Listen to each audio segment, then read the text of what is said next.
So good morning sa inyo mga ka-bless, no? So ngayong araw, ipapakita ko naman sa inyo kung paano mag-apply bilang isang joyrider. Okay, so ngayon ipapaalam ko sa inyo kung ano yung mga kailangan nyong i-ready bago kayo pumunta dun sa hub ng joyride. Sasabihin ko sa later part ng video natin kung saan yung mga hub na pwede nyong puntahan na malapit sa inyo. Ang pinaka-importante is yung driver's license natin and yung ORCR.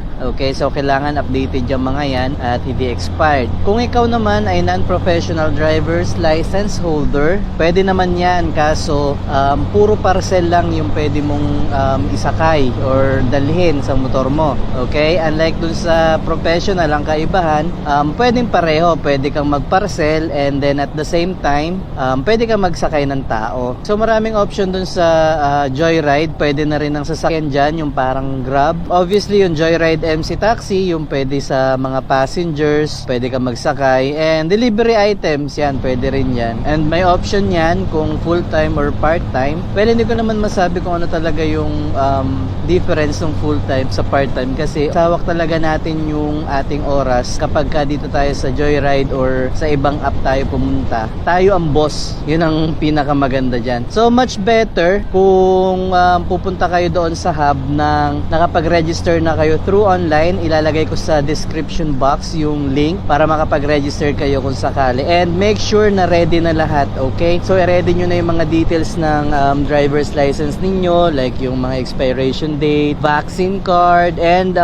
pinaka-importante yung NBI. Alright, so NBI, make sure na updated yan. Di na sila tumatanggap nung for appointment or yung receipt. Kailangan yung pinaka-hard copy na nung NBI. Police clearance and barangay clearance, kahit alin dyan sa dalawa, makapag-provide ka niyan, tatanggapin na nila yan. Well, obviously, dapat alam nyo yung details ng spouse nyo or any relatives ninyo para mailagay nila doon sa emergency contact. So lahat ng details nila kukunin. And obviously yung details ng sasakyan nyo, kung motor naman yan, yung mga plate number, siyempre sa ORCR natin, kahit wala pa tayo nung physical na plaka, meron na tayo doon sa ORCR. Andun na yung mga details, yung mga model, yung mga kulay, chassis number, engine, transmission, yan kung matic ba yan or manual. So syempre gaya ng sinabi ko kanina, yung ORCR, importante yan. Kailangan may mga picture kayo nyan. I-ready nyo na, picturean nyo na lahat. And especially yung motor na gagamitin ninyo pambiyahe, kung ano yung in-register ninyo, yun ang magagamit ninyo. Hindi kayo pwede magpapalit-palit ng motor kasi yun ang naka-register sa insurance. So basically, pipicturean nyo yung motor nyo front, side, and back. Guys, kung kayo ay 50 to 55 years old na, hindi naman sa pagdi-discriminate,